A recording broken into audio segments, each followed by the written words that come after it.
Let's read Dr. Seuss' McElligot's Pool.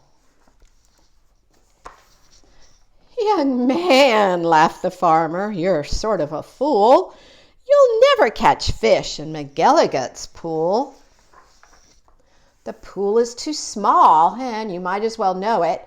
When people have junk, here's the place that they throw it. You might catch a boot, or you might catch a can. You might catch a bottle, but listen, young man, if you sat 50 years with your worms and your wishes, you'd grow a long beard long before you catch fishes." Answered Marco. "It may be you're right. I've been here 3 hours without one single bite. There might be no fish, but again, well, there might. 'Cause you never can tell what goes on down below. This pool might be bigger than you or I know. This might be a pool like I've read of in books, connected to one of those underground brooks, an underground river that starts here and flows right under the pasture, and then, well, who knows? It might go along down where no one can see, right under State Highway 203, right under the wagons, right under the toes of Mrs. Ambroso, who's hanging out clothes. There she is.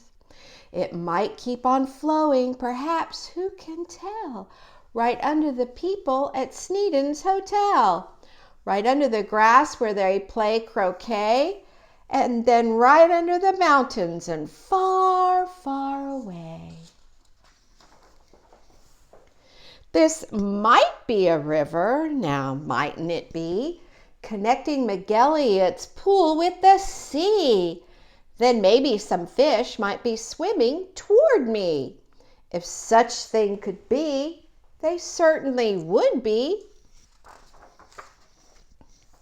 Some very smart fellow might point out the way to the place where I'm fishing and that's why I say, if I wait long enough, if I'm patient and cool, who knows what I'll catch in McElligot's pool. I might catch a thin fish. I might catch a stout fish. I might catch a short or a very long, drawn out fish. Any kind, any shape, any color or size. I might catch some fish that would open your eyes. I won't be surprised if a dogfish appears, complete with a collar and long floppy ears, woofing along, and perhaps he might chase a whole lot of catfish right straight to this place. I might catch a fish with a pinwheel-like tail. I might catch a fish who has fins like a sail. I might catch some young fish, some high-jumping friskers. I might catch an old one with long flowing whiskers. I might catch a fish with a long curly nose. I might catch a fish like a rooster that crows. I might catch a fish with a checkered board belly, or even a fish made of strawberry jelly. I might catch a seahorse. Now, mightn't I now? I might catch a fish who is partly a cow. Some fish from the tropics, all sunburned and hot, might decide to swim up. Well, they might they not? Racing up north for a chance to get cool.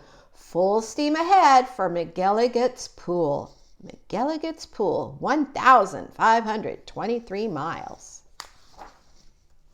Some Eskimo fish from beyond Hudson Bay might decide to swim down, might be headed this way.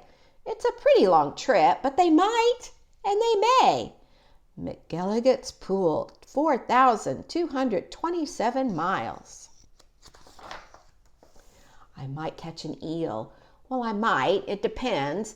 A long, twisting eel with a lot of strange bends, and oddly enough, with a head on both ends.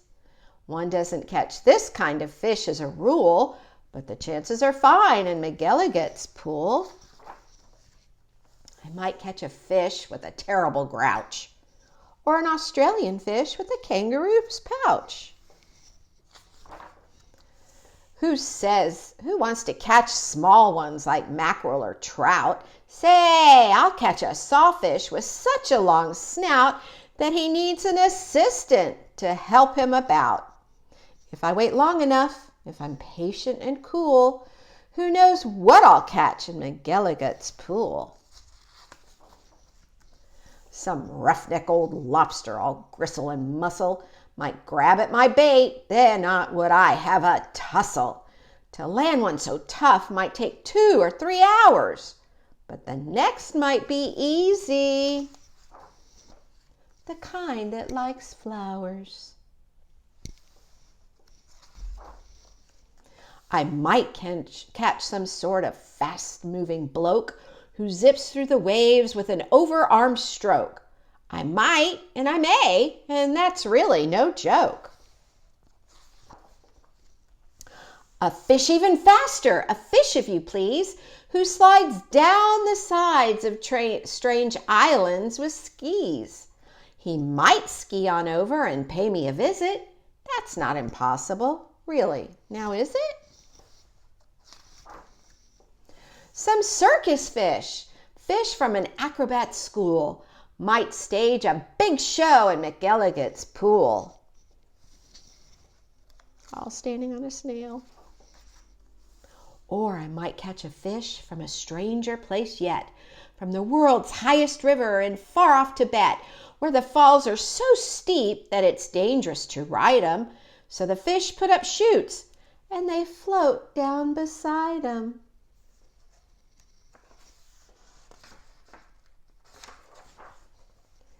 From the world's deepest ocean, from way down below, from down in the mud where the deep divers go, from down in the mire and the muck and the murk, I might catch some fish who are all going glurk, glurk, glurk.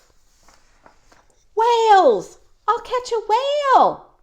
Yes, a whole herd of whales, all spouting their spouts and all thrashing their tails. I'll catch 50 whales, then I'll stop for the day, 'cause there's nothing that's bigger than whales, so they say, this way to McElligot's pool. Still, of course, it might be that there is something bigger, some sort of a kind of a thingamajigger, a fish that's so big, if you know what I mean, that he makes a whale look like a tiny sardine. Oh, the sea is so full of a number of fish. If a fellow is patient, he might get his wish. And that's why I think that I'm not such a fool when I sit here and fish in McElligot's pool. The end. Thank you for reading with me.